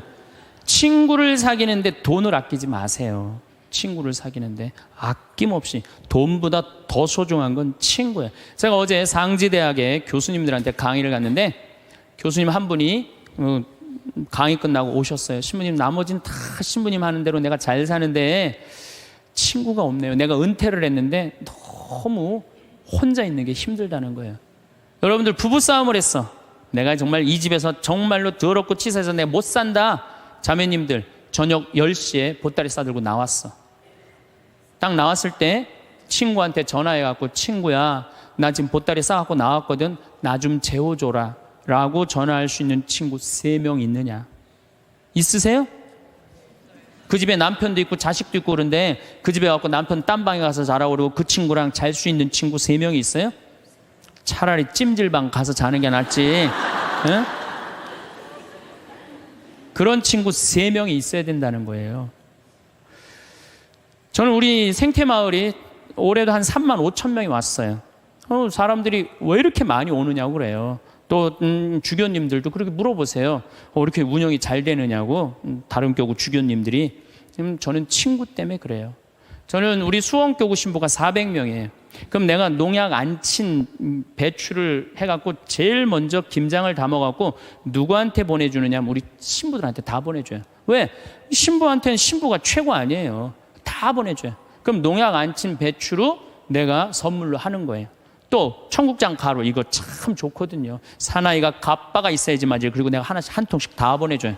그러니까 5년 동안 우리 수원교구 신부들은 나한테 매년 뭐 감자, 옥수수, 뭐 된장, 뭐 청국장, 김장 선물로 받는 거예요. 그러니까 1월 달에 주일학교 선생들이, 신부님, 우리 주일학교 여름에 어디로 보낼까요? 평창. 나한테 얻어먹은 게 얼만데. 레지오 야외 어디로 보낼까요? 평창. 기브 앤드 테이크예요. 나는 친구가 목사님 친구들도 많고 스님 친구들도 많아요. 그래서 그냥 목사님들이 놀러 오라고, 스님들이 저 지리산 스님 꼭 놀러 오라고. 근데 시간이 너무 없는 거야. 나 그 친구들 다 만나러 다니려면 200살 살아도 모자라 지금. 친구가 많은 거는요, 너무너무 할 일이 많은 거예요. 친구들하고는 어울려 지내는 게 얼마나 즐거워요. 그렇죠? 여러분들, 지금부터라도 친구를 사귀세요. 친구는 3가지를 따지면 안 돼요. 나이, 지위, 재산. 이거 다 무시하고, 그 3가지를 무시하고 사람 대 사람으로. 그래서 여러분들, 멘토가 필요한 거. 멘토가 나의 삶에 정신적으로 나를 이끌어 줄 수 있는 멘토가 꼭 필요한 거예요. 난 아무도 없다. 그런 사람들이 자살하고 그런 사람들이 험악한 일을 딱 당하는 거죠. 그래서 우리가 이제 100년 사는 인생에는 자식만 전부가 아니고, 남편, 아내가 전부가 아니고, 누가 중요하다? 친구가 아주 중요하다. 자, 또 이제 행복하게 살려면 텔레비 시청을 제발 좀 줄여라. 이 텔레비전이 문제 중에 문제예요. 제가 보기에는 우리 할머니들 가끔 나한테 이래요. 신부님, 잠이 안 와요. 이런 할머니들 아침부터 저녁까지 텔레비전 본 거예요. 텔레비전을 보면 몸의 95%를 쓰지 않는데요. 텔레비전 볼 때 움직이지 않고 가만히 보는 거 아니야. 계속. 그러니까 저녁에 잠 자려고 그러는데 뭘 움직였어요. 피곤해야지 잠이 올 거 아니야. 그게 잠이 안 오는 거예요. 아침에 일어나고 수영장 가고, 성당에 노인대학 가고, 산에 올라갔다 오고, 그리고 뭐 탁구 치러 거기 노인정에 가고 탁구 치고, 하루 종일 뛰어다니면요, 밤에 자지 말라고 그래도 기절해서 자요. 아니, 텔레비전 내용 뻔하지 않아요? 가난한 집 아들이 애인이 있는데 출세하고 싶어서 애인하고 배신하고 부잣집 딸한테 그냥 장갈 가버린 거야. 그랬더니 여자가, 난 이제 살고 싶지 않다, 이렇게 배신당하고 여기 한강에 뛰어내려서 죽었어. 근데 길 가던 어떤 남자가 그걸 보고 뛰어내려서 구한 거예요. 물속에 들어갔고. 구했는데 어메, 이놈이 또 갑부집 아들이 구했네. 근데 또 라이벌 회사의 아들이야 보니까, 그래갖고 그냥 원수 갚는다는 얘기. 이번엔 또 내 애인 줄 알고 열심히 키웠는데 어메, 이거 알고 보니 바뀌었네, 이게 애가. 아니 이런 걸 뭘 맨날 보세요. 뭘 맨날 보세요. 여러분들, 제가 지난 시간에도 말씀드렸지만 인간이요 80년 사는 동안 잠자는데 26년을 쓴대요. 그리고 일하는데 21년을 쓴대요. 텔레비전 보는데 10년을 쓴다는 거예요. 10년을. 그리고 밥 먹는데 6년을 쓰고 사람 기다리는데 6년을 쓴다는 거예요. 우리가 그만큼 텔레비전을 많이 보면은요 설거지대에 설거지가 쌓인대요. 텔레비전을 많이 보면 눈에 피가 쌓인대요. 농민들한테는 텔레비전은 내가 할 수 있는 일을 자꾸 뒤로 미루게 만들어요. 그리고 사람을 자꾸 게을르게 만들고 질서를 무너뜨리게 만드는 거예요. 텔레비전을 보려고 해도 사건 중심의 드라마를 보라는 거예요. 사건 중심의. 맨날 애정 그런 거 보시지 마시고. 요즘 저는 지금 못 봤는데 지금 2번을 봤어요. 뿌리 깊은 나무라고 세종대왕이 한글 반포하는 과정. 너무 훌륭한 프로그램이에요. 난 뭐 그 회사에서 돈 받은 것도 없지만은 너무 훌륭한 프로그램이에요. 2번을 봤는데 글이 얼마나 중요한지 정말로 잘 표현했더라고요. 그런 걸 보시라는 거예요. 내셔널 지오그래픽, 히스토리 채널, 평화방송 뭐 이런 거 보라는 거예요. 제 얘기는. 괜히 그냥 이 남편이 그냥 물에 빠져 죽였는데 그냥 또 살아나갖고 점 찍고 나타나갖고 그냥 뭐 이런 거 보시지 마시고.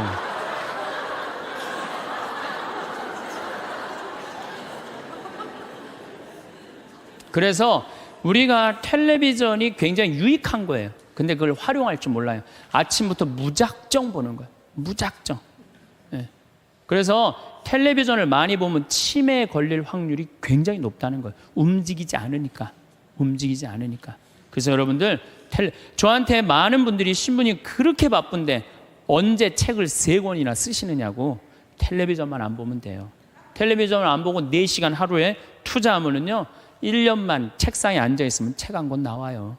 그 시간 텔레비전 보는 시간인데 그것만 안 보면 책이 한 권 나오는 거예요. 그래서 여러분들도 앞으로 50년 동안 어떻게 텔레비전만 보고 살겠어요. 그래서 이제 100년 사는 인생에 행복하고 싶으면 공부해야 돼. 공부하셔야 돼. 이제는 초등학교 6년 중등고등학교 6년 배워갖고요 60살까지 울고 먹는 거예요. 최대한 봐준다고 해도 60살까지 울고 먹는 거예요. 그럼 60살에서부터 100살까지 살려면 뭐 해야 돼요? 당연히 공부해야 돼요. 제가 우리 교장 선생님들한테 강의 가고 또 교과부 장학사 선생님들한테 강의할 때 그런 얘기예요. 초등학교 절대 폐교하지 말라고. 초등학교 애들은 310만 명이지만 60세 이상은 거의 600만 명이에요.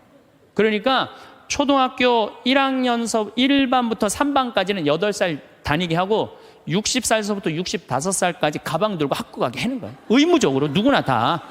그래갖고 4반부터 6반까지는 60살 2학년 9살부터 1반부터 3반은 2학년 61는 4반부터 6반까지는 61 그래갖고 가방 들고 학교 가게 하는 거야.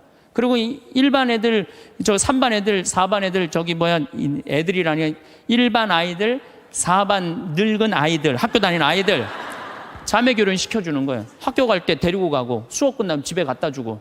폭력이 어디 있어요? 폭력이. 그런 거 없어요. 그래서 제 지론은 60살부터 65살까지 학교 다니면서 재산 관리하는 방법, 자녀들과 좋은 인간관계 유지하는 방법, 건강 관리하는 방법, 그리고 여러 가지 배우는 거, 뭐 논어도 배워도 되고 얼마나 배울 게 많아요. 그 학교 졸업한 학생에 한해서 100살까지 살 자격증을 줘라. 산다고 사는 게 아니다. 그러니까 여러분들 이제 100년을 행복하게 살려면 어떻게 하셔야 돼요? 공부하셔야 돼요. 내 사는 맛 사는 멋 저런 거 꼭 사서 읽어보라는 거예요. 꼭 책을 많이 사서 읽어보라는 거예요. 자, 그러고 난 다음에 행복하려면 어떻게 해야 되느냐?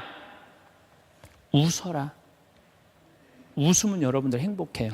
마를린 먼로가 뭐라고 그러냐면은 유머가 없는 남자를 상대하는 거는 날감자를 먹는 거와 같다 그래요. 그러니까 여러분들 만약에 남편이 30년 동안 생전 웃긴 소리 한 번도 안 했어. 그럼 여러분들은 30년 동안 날감자만 먹고 산 거예요. 날감자만. 아니 근데 60까지는 괜찮아. 60까지는. 근데 100살까지 생전 웃긴 얘기 안 해. 그럼 거의 100년 동안 날감자만 먹고 산 거예요. 그 사람 행복하겠어? 안 행복하겠어요? 안 행복해요. 아인슈타인이요, 여러분들 언젠가 한번 봤을 거예요. 혀를 확 내물고 눈을 크게 뜨는 사진 보셨죠? 아인슈타인이 뭐라 그래요? 나의 천재성은 어디에서부터 시작된다? 유머에서부터 시작된다. 유머에서부터. 이탈리아 사람은 하루에 19분을 웃는데요. 독일 사람은 7분을 웃고 한국 사람은 하루에 1분 웃는다는 거예요. 1분 웃는. 그러니까 한국 사람들이 그래서 행복 지수가 떨어지는 거예요. 안 웃어서 행복 지수가 떨어지는 거예요. 여러분들 웃는 게 얼마나 좋으냐면요, 이 웃는 여자들을 보면은요 이뻐요. 웃는 여자들을 보면 예뻐. 왜 이쁜 줄 아세요? 막 웃으면 장운동이 막 돼. 장운동이 되면 막 소화도 잘 되고 피부가 예뻐. 그럼 피부가 예쁘면 사람들이 예쁘다 그러면 또 웃어, 막 웃어. 그럼 또 장운동이 또 돼. 장운동이 되면 또 40이 됐는데 얼굴이 예쁘다 그러면 또 막 웃어. 그럼 또 장운동이 돼. 계속 그 사람이 이쁜 거예요. 계속. 그러니까 이쁜 여자는 이쁠 수밖에 없어요. 왜? 웃어서. 그런데 안 웃는 여자는요 딱 안 웃어. 그럼 사람들이 말도 안 걸어. 맨날 인상 써. 그러니까 장운동이 안 돼. 소화가 안 되는 거야. 소화가 안 되니까 또 인상을 써. 그러니까 주위에서 인상 쓰니까 피해. 그러니까 피하니까 저거 왜 날 또 피해야지. 그리고 또 인상을 써. 근데 장운동이 또 안 돼. 장운동이 안 되니까 또 인상을 쓰고. 그러니까 계속 인상을 쓰는 거야. 그럼 50살쯤 되면 안 웃은 사람은요 얼굴에 굵은 주름만 있는 거야. 굵은 주름만. 그래갖고 그냥 얼굴을 보면은요 이마에 막 칼자국 쫙 나 있고 막 이런데 칼자국 나 있는 거야 그냥. 그러니까 안 웃는 사람은요 결국은 웃는 사람이 나타나면 주위에 1m 사람들이 확 모여요. 근데 안 웃는 사람이 딱 나타나면 갑자기 5m 뒤로 사람이 다 물러나요. 그 사람 주위로. 그러니까 나는 매력적인 사람이 되고 싶다. 그럼 웃으면 돼요. 여러분들, 사람은 520개의 근육이 있는데 마라톤을 할 땐 15개가 움직이는데 웃을 땐 230개가 움직인대요. 그러니까 그렇게 좋은 거예요. 여러분들 웃을 때요, 웃는 여자들, 웃는 남자들은 목 디스크도 안 걸려요. 왜 안 걸리는 줄 아세요? 웃으면서 계속 이러는데 목 디스크가 걸리겠어요? 어떤 사람들이 목 디스크 그냥 이러고 인상 쓰고 있는 사람, 이런 사람이 목 디스크 걸리는 거예요. 네. 웃는 게 정말로 중요한 거예요. 그래서 좀 유머를 좀 해라. 내가 전 시간에 유머 그거 하나 했죠. 예, 재미난 거 하나 했죠. 기억 안 나세요? 지금 또 재미난 유머 하나 할게요. 2개 할게요. 2개. 이 토끼의 집념이라는 유머예요. 이제까지는 강의고 지금은 유머예요. 토끼가 하루는 약국에 딱 들러가고 아저씨 당근 있어요? 딱 그랬어요. 그때 약사가 토끼가 약국에서 당근을 찾으니까 기분이 나쁘단 말이에요. 약국엔 당근 없다 딱 그랬어요. 알았어요. 그리고 갔어요. 다음날 또 토끼가 또 왔어요. 아저씨 당근 있어요? 이놈 새끼 약국이 당근 없다는데 왜 자꾸 찾아오느냐고. 알았어요. 그리고 또 갔어요. 다음날 토끼가 또 왔어요. 아저씨 당근 있어요? 너 한 번만 더 약국에 와서 당근 찾으면 가위로 잘라버린다. 네 귀 딱 그랬어요. 알았어요. 그리고 갔어요. 다음날 토끼가 또 왔어요. 아저씨 가위 있어요? 그러니까 약국에 무슨 가위가 있느냐? 그러니까 이 토끼 하는 말이 아저씨 그럼 당근 있어요? 그러더래요.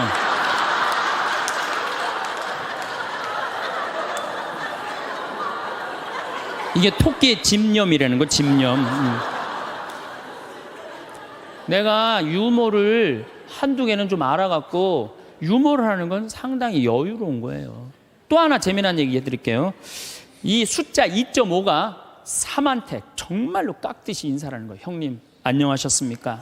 3이 너무 기분 좋은 거예요. 겨우 0.5밖에 차이가 안 나는데도 깍듯이 인사를 하니까 그냥 늘 그렇게 깍듯이 하는데 어느 날 갑자기 2.5가 딱 오더니 야 3 일로 와봐 딱 그러는 거예요. 깜짝 놀란 이놈이 미쳤나? 너 미쳤냐? 그러니까 왜? 나 지금 점 빼고 왔는데 너 왜 그러냐? 딱 그러더래요.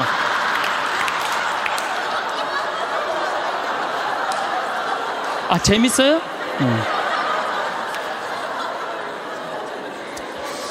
우리가 살면서 유머라는 것은 분위기를 굉장히 부드럽게 만들어줘요. 그래서 여러분들 좀 삶에 여유가 있는 사람, 이런 사람들이 유머를 잘 할 수가 있는 거예요. 그러면 집안 분위기도 좋고 온 집안이 인상을 쓰고 있어봐요. 그거 좋겠어요. 그래서 항상 웃어라. 행복하고 싶으면. 그리고 귀양 100년 사는 거 웃으면서 살면 좋지 않겠어요? 네. 웃는 사람. 그래서 일소라고 그러는 거예요. 한 번 화내면 한 번 늙고 한 번 웃으면 한 번 젊어진다. 그게 장운동 때문에 그런 거예요. 장운동 때문에. 그래서 여러분들 행복하게 살고 싶으면 어떻게 하시면 돼요? 웃으시면 돼요. 자, 맨 마지막으로 제 모든 강의의 결론입니다. 자기한테 잘해줘라. 우리는 너무 자기 자신한테 함부로 대한다.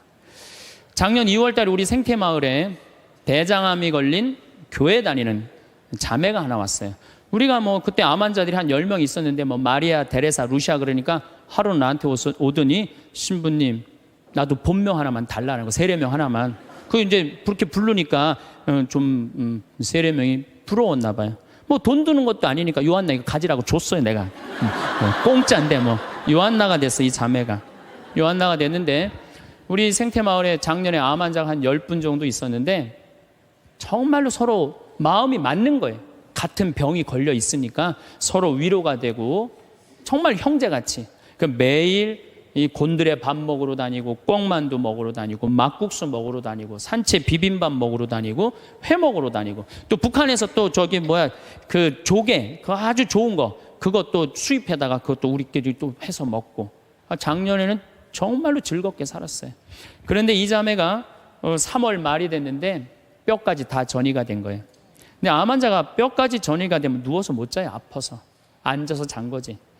다음날 성당 마당에서 날 만났어요. 날 또 꼭 끌어안더니 신부님 나 아무래도 죽을 것 같아요. 그런데 내가 여기 와갖고 3개월 동안 살면서 사는 게 이렇게 즐거운 건지 처음 알았대요. 아니 3,000원짜리 곤드레 밥을 먹으러 가도 이렇게 맛있고 즐거운 건 처음이래. 이렇게 같은 마음 통하는 우리 환자들이랑 환우들이랑 같이 먹어서 너무너무 행복했다는 거예요. 그런데 내 인생 48년을 돌아보면 행복했던 순간이 한 번도 없다는 거예요. 자기는 딸한테 하나도 안 미안하대요. 딸 자기가 빌딩 청소하고 대학까지 졸업시켰다는 거예요.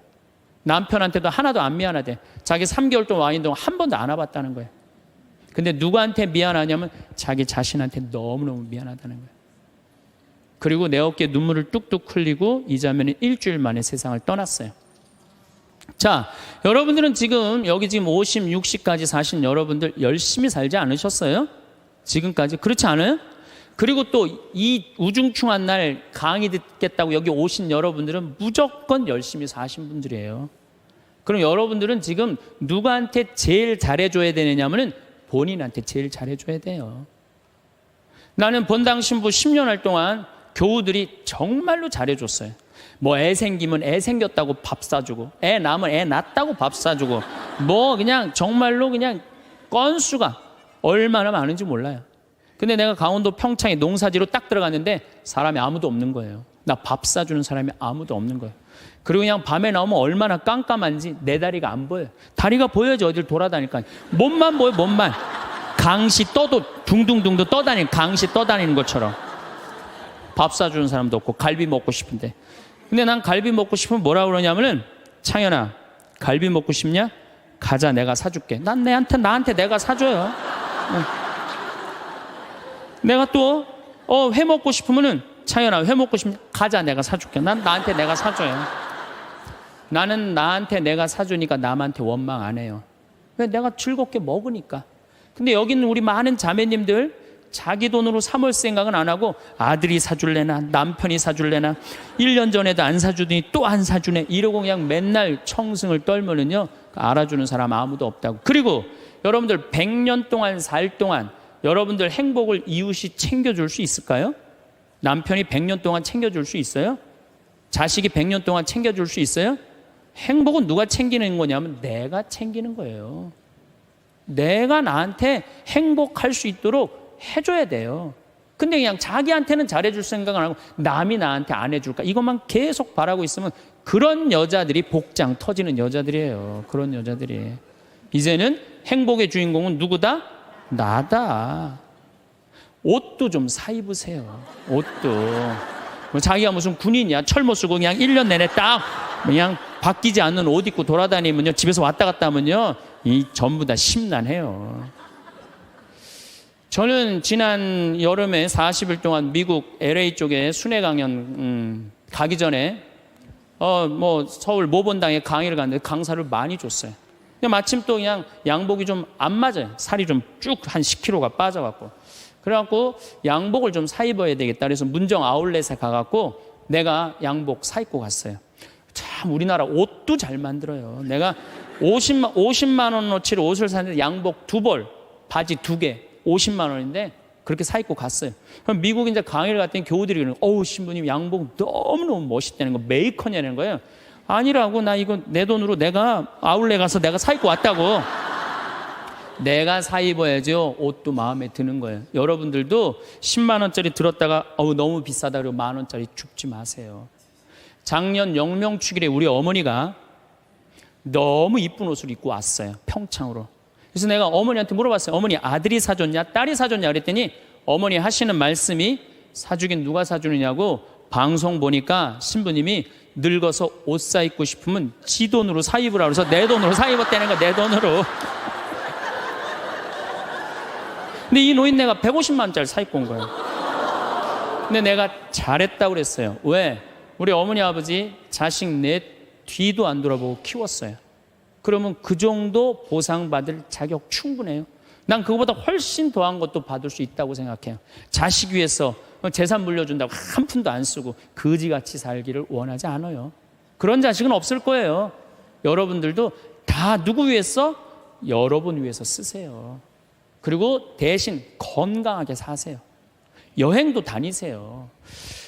우리 어머니 77, 아버지 79때 내가 그랬어요. 어머니 아들이 신부인데 예루살렘은 갔다 와야 되지 않느냐. 아버지 아들이 신부인데 베드로 성전은 갔다 와봐야 되지 않느냐. 같이 갔다 오자. 그랬더니 어머니가 우리 외삼촌이 아주 부자였는데 미국에 작은 외삼촌 만나러 갔다가 거기서 돌아가셨어요. 뭐 객사하신 거죠. 그랬더니 어머니 하시는 말씀이 우리 집은 멀리 가면 객사는 전력이 있어서 안 간다는 거예요. 그래서 내가 그랬어요. 자식들이 티켓 다 끊어놨으니까 갈래면 가고 말래면 말아라. 예. 그랬더니 어머니 아버지가 2달 전에 이제 가보니까 손잡고 산에 올라갔다 내려갔다 하더라고요. 길에서 안 죽으려고 체력 보강한다고. 한 달 전에 가보니까 옷 다 사 입고 준비 끝났어. 성지순례를 갔는데 6시에 나오는데 5시 반에 나오는 거예요. 12일 동안 한 군데도 안 빼고 다 다니시는 거예요. 밥 먹으면서 내 손으로 안 하니까 밥도 너무 맛있다고 그냥 먹는 거예요. 그 토요일 날 저녁에 한국에 들어왔어요. 저녁 가족끼리 식사를 하고 저녁에 이제 헤어지고 다음 날 아침에 성지순례 간 사람들 전화를 하는데 다 비몽사몽이야. 집에 전화했는데 전화를 안 받는 거예요. 핸드폰도 안 받으시고. 난 두 분이 너무 힘들어서 돌아가셨는 줄 알았어요. 근데 2시에 통화가 됐어요. 아버지 왜 전화를 안 받느냐고. 그러니까 아버지가 자식들 전부 다 약수물 떠다 대주시거든요. 그 이제 10일 동안 집을 비웠으니까 그 성지순례 끝나고 아침에 일어나고 약수도로 간 거예요. 어머니는 어디 가니까 파마로 간 거예요. 파마로. 나이 80대도 여행 다니는데 아무 문제 없어요. 여러분들 집 잡혀서 다니세요. 네. 제가 저 언젠가 행복 강의 때도 말씀드렸지만 요한 바울 2세 교황님이 돌아가시면서 뭐라고 그랬냐면은 나는 행복합니다. 여러분들도 행복하십시오. 그리고 돌아가셨어요. 이분이 1920년에 태어나셔서 2005년에 돌아가셨어요. 근데 이분이 안 행복할 게 뭐 있어요? 얼굴 잘생겼지, 키 크지, 노래 잘하지. 언어는 11개 언어를 자유자재로 했어요. 그리고 오상 받으신 비오 신부님이 뭐라고 그랬냐면 저분은 교황 될 분이라고. 신부 되자마자 주교되고, 주교되자마자 추기경 되고, 추기경 되자마자 교황 됐어요. 1981년에 교황이 돼서 2005년까지 24년 동안 교황 자리에 있었어요. 근데 이분 그렇게 청승 떨면서 안 살았어요. 하고 싶은 대로 하고 살았어요. 얼마나 하고 싶은 대로 하고 살았느냐면은 시성식을 2000년 동안 교황청에서만 했거든요. 근데 이분은 뭐라고 그랬냐면 나는 나가서 한다. 누가 교황청에서 하라고 누가 정해놨느냐? 그래갖고 84년에 한국에 오셔서 시성식 하신 거예요. 파격적이시죠. 갈릴레오 갈릴레이 둥그렇다니까 그냥 옛날에 교황들이 평평하지 이놈은 뭐가 둥그러냐. 그러니까 이번 교황님이 요한 바울 2세 교황님이 500년 만에 미안하다. 너 감옥에 가두고 탑에 가둬서 사과했어요. 동방교회 파문한 거 철회했어요. 그랬더니 동방교회 수익권 인정해 줬어요.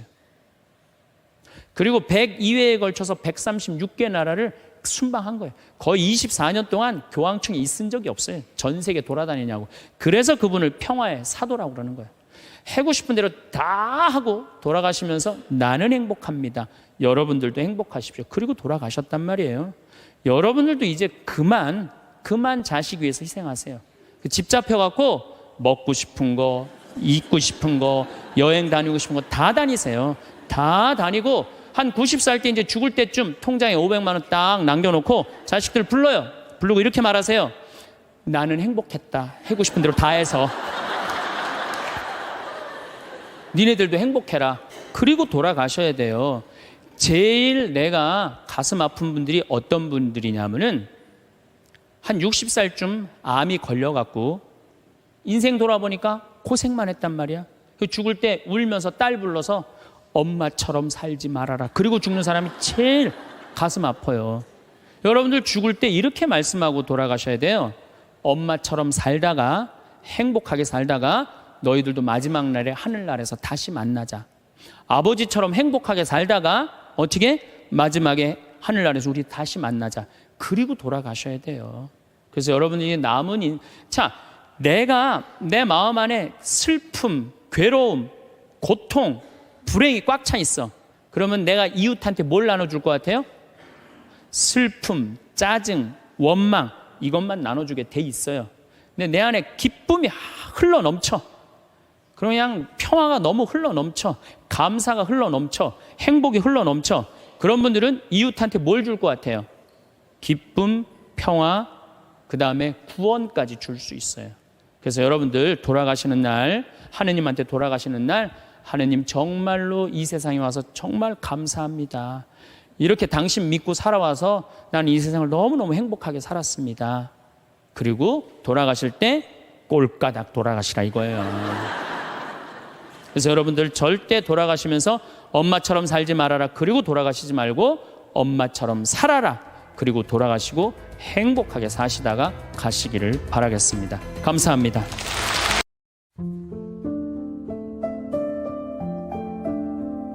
여러분, 혹시 집에 10원짜리 동전이 있으신가요? 요즘은 대부분 카드를 사용하면서 동전을 사용하는 경우가 거의 없기 때문에 집안에 돌아다니는 동전 한두 개는 대부분 있으실 겁니다. 오늘은 영상에서는 거의 사용하지 않는 동전을 활용해 여러분의 재물운을 트이게 하는 비방법을 알려드리겠습니다. 이 비방법을 따라 하시면 횡재수를 얻거나 풀리지 않았던 일이 술술 풀리고 금전운이 급상승하는 경험을 하실 수 있으실 겁니다. 첫 번째, 광이 살아있는 동전을 준비해 주세요. 준비해 주실 10원짜리 동전은 광이 나고 반짝거릴수록 좋습니다. 그리고 푸른 계열이나 초록색 빛이 나는 유리잔을 준비해 주세요. 자, 이제 동전을 컵에 담아 주셔야 하는데 여러분이 바라는 소원에 따라 컵에 담을 개수가 달라집니다. 동전 2개는 정말 하는 일마다 되는 게 없고 내 운이 막힌 건가 싶을 정도로 돈이 줄줄 새는 분들은 10원짜리 동전 2개를 컵에 담아주시면 됩니다. 동전 3개는 종전 세계에서 횡재수를 불러오는데 복권이나 로또를 주기적으로 사시는 분들은 필수로 따라하시는 게 좋습니다. 동전 5개는 현재 취업이나 승진을 앞두고 계신다면 동전 5개를 담아주세요. 부동산 계약을 앞두고 계신 분들도 해당이 됩니다. 혼기를 앞두거나 진지한 연애를 하고 계신 분이라면 동전 6개를 담아주세요. 동전 8개는 평상시 문제는 없으나 지금보다 나아지길 바라면 주변의 귀인의 도움을 받고 싶다면 동전 8개를 준비해 주세요. 동전 8개는 여러분이 구설과 시비 등 다툼에서 벗어나게 해줍니다. 마지막으로 동전을 개수만큼 담았다면 동전을 담은 유리잔에 물을 채워주세요. 그리고 여러분의 안방이나 거실에 놓아둡니다. 단 바닥에는 절대로 두시면 안 됩니다. 그리고 일이 풀리지 않을 때마다 한 번씩 물을 갈아주시면 됩니다. 집에 10원짜리를 두는 방법 말고 가방에 넣고 다닐 수 있는 비방법 하나가 더 있습니다.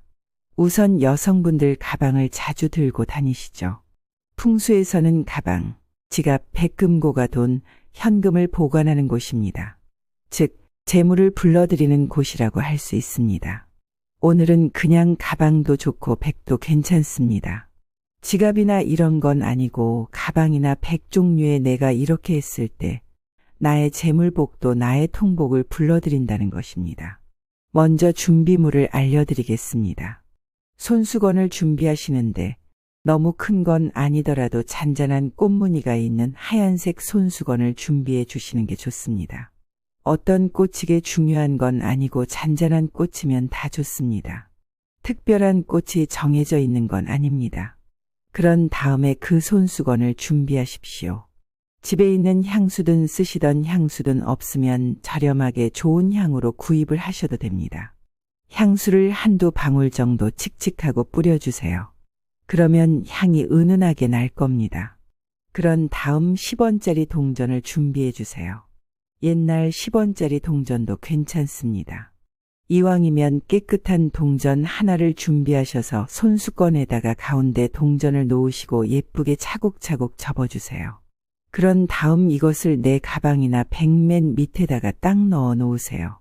이것은 쓰시는 활용도가 아닙니다. 비방법이기 때문에 이렇게 예쁘게 접어서 가방 맨 안쪽에 밑에다가 그렇게 놓으시고 위에 나머지 소품들을 넣어서 갖고 다니시는 건 상관이 없습니다. 그렇게 밑에 넣어주시면 되는 겁니다. 그리고 또 하나 손수건을 이렇게 하셨을 때 한 달에 한 번씩 새 손수건으로 교체를 해주시는 게 좋습니다. 동전도 교체를 해주시고 교체했을 때 방법은 늘 똑같습니다. 깨끗한 꽃무늬가 있는 손수건을 준비하시고 향수 한두 방울 뿌려서 좋은 향기가 나게 한 다음 10원짜리 동전을 가운데 넣으시고 예쁘게 접어서 가방 밑에다가 넣고 다니시는 겁니다. 집에 두는 게 아닙니다. 오로지 내가 들고 다니는 가방에 넣으셔야 합니다. 또 나는 가방이 여러 가지라 내가 이 재물복을 올리기 위해서 집에 있는 모든 가방에다 손수건을 놓는 게 아닙니다. 이것은 내가 자주 들고 다니는 가방에다 놓는 거고 또 내가 이 가방을 들고 다니다가 상황에 따라 가방을 바꾸고 싶으면 손수건을 꺼내서 가방에 놓는다. 또 그렇게 들고 다니시면 되겠습니다. 풍수에서 가방 백상에 건 재물을 불러들이는 그런 기운의 역할을 하고 있습니다. 그리고 몇 가지 더 말씀드리자면 요즘 워낙에 핸드폰으로 신용카드가 들어가 있어서 핸드폰만 달랑 들고 다니시는 분들 계십니다. 카드도 핸드폰에다 이렇게 넣어서 다니시는 분들도 계시지만 이번에 알려드리는 것은 재물을 부르는 비방입니다. 돈복을 불러주는 비방이랍니다. 활용성을 위해서 그렇게 활용하시지만 이것은 하나의 비방법이기 때문에 꼭 가방 안에 지갑이 있다면 지갑에다 일정의 현금은 꼭 들고 다니시는 게 바로 돈을 부르는다는 그런 기운의 역할을 할 겁니다. 돈은 얼마가 좋을까요? 하시는 분들은 나의 본명 오행에 맞춰서 돈의 숫자를 갖고 다니셔도 또 그것과 상관없이 그냥 소정의 현금을 지갑에 넣어서 갖고 다니시면 좋습니다. 카드 생활하시는 분도 한 달에 한두 번 정도는 물건을 살 때 현금이 나가는 게 좋습니다. 즉, 현금을 이용해서 물건을 사주시는 게 좋고 내 지갑에 현금이 나갔으면 다시 현금을 좀 채워 넣어주시는 게 좋습니다. 단 1,000원짜리는 사양합니다. 10,000원짜리부터 소정의 현금을 꼭 지갑에 넣고 다니세요. 돈이 돈을 불러들이는 그런 기운의 효과를 받을 수 있다는 부분입니다. 오늘 이 비방법으로 많은 기운, 좋은 기운의 효과를 꼭 받으시길 바라겠습니다.